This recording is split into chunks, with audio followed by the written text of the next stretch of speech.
will learn about ideal Brayton cycle and we will perform the thermodynamic analysis of this ideal Brayton cycle. The Brayton cycle was proposed by George Brayton in 1870 for use in reciprocating engines. But modern day gas turbines operate on this cycle and work with rotating machinery. Gas turbines operate in open cycle mode, but it can be modeled as closed cycle using air standard assumptions. So, we will discuss about the closed cycle, which is also known as ideal Brayton cycle. This cycle is known as closed cycle because in case of closed cycle, we are replacing the combustion and exhaust process by constant pressure, heat addition and rejection process.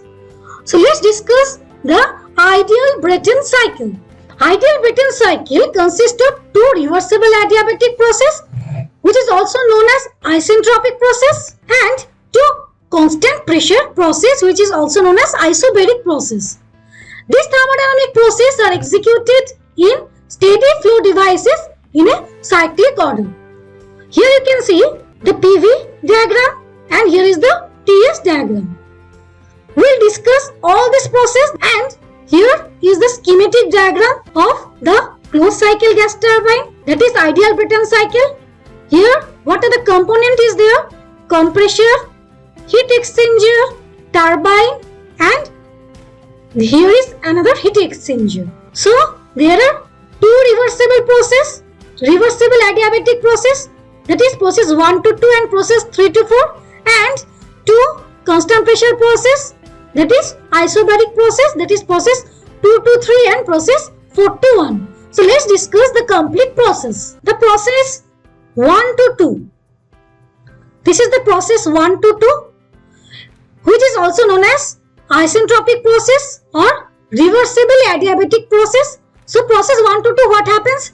In case of process 1 to 2, the isentropic or reversible adiabatic compression occurs in a compression. Here the working fluid, that is air, enters at state 1 and it is compressed isentropically, that is reversible adiabatically, to state 2. Next is process 2 to 3. What happens in case of process 2 to 3? Here heat is added to the high pressure air that enters in the heat exchanger from an external source. So process 2 to 3 is isobaric or constant pressure heat supply process. Here the pressure is constant. Next, the process is process 3 to 4. What happens in case of process 3 to 4? In case of process 3 to 4, isentropic or reversible adiabatic expansion occurs in the turbine.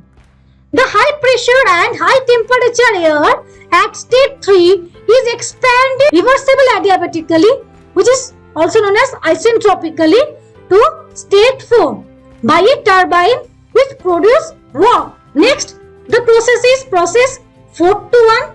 What happens in case of process 4 to 1? Here, the low pressure and low temperature air enters the heat exchanger at state 4 and heat is rejected to an external sink.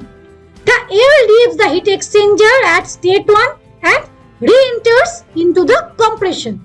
So, the cycle completes. So, in case of process 1 to 2, so here is the compression. So process 2 to 3, here there is a heat exchanger. So heat exchanger is there. So in case of process 3 to 4, here is a turbine.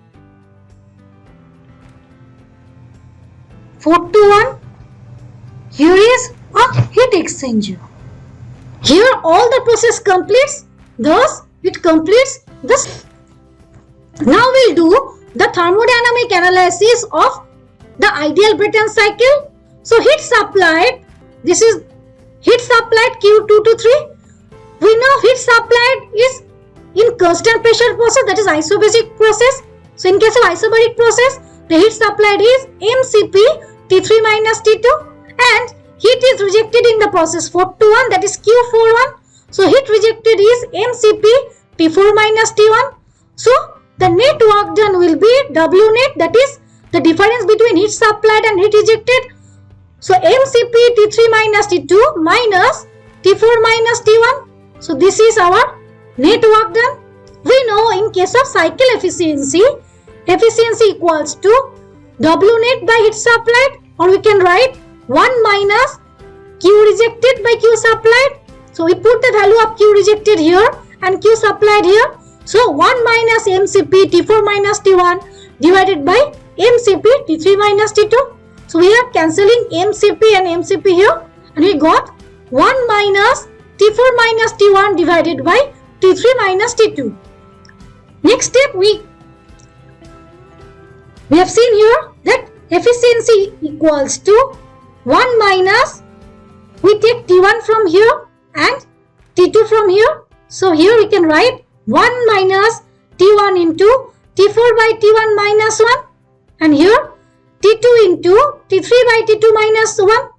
Now we know the process 1 to 2 and the process 3 to 4, these are reversible adiabatic process, that is isentropic process.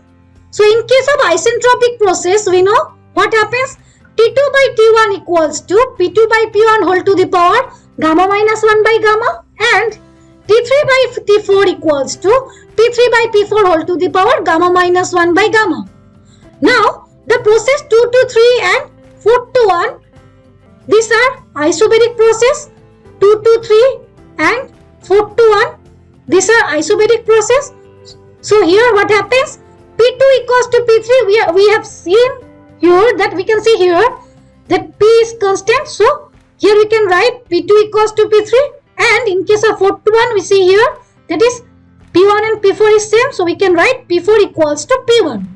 So therefore we can write T2 by T1 equals to T3 by T4 equals to P2 by P1 whole to the power gamma minus 1 by gamma, or we can write Rp to the power gamma minus 1 by gamma, because we can write here Rp equals to pressure ratio.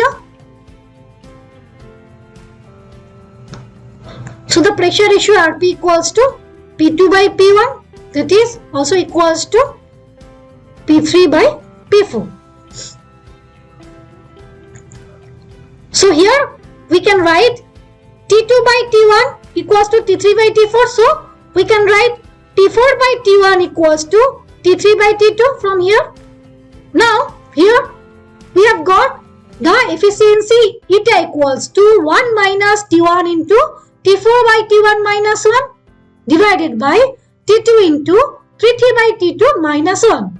So here we have just got that T4 by T1 equals to T3 by T2. So T3 by T2 equals to T4 by T1. So we can cancel each term. So we got efficiency eta equals to 1 minus T1 by T2.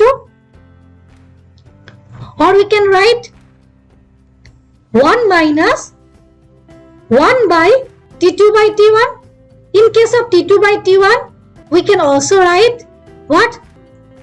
P2 by P1 whole to the power gamma minus 1 by gamma. So here we have written in place of T2 by T1, we have written here what? P2 by P1 whole to the power gamma minus 1 by gamma. And we know P2 by P1 is Rp. So Rp to the power gamma minus 1 by gamma. So we got our final answer, that is efficiency eta equals to 1 minus 1 by Rp whole to the power gamma minus 1 by gamma. So this is the thermal efficiency of an ideal Brayton cycle. So we observe from here that the thermal efficiency eta of the Brayton cycle, that is gas turbine cycle, increases with the pressure ratio. So if we increase the pressure ratio Rp, the efficiency eta also increases. So hope you understand these lectures. If you like the video, please share it with your friends and subscribe my channel.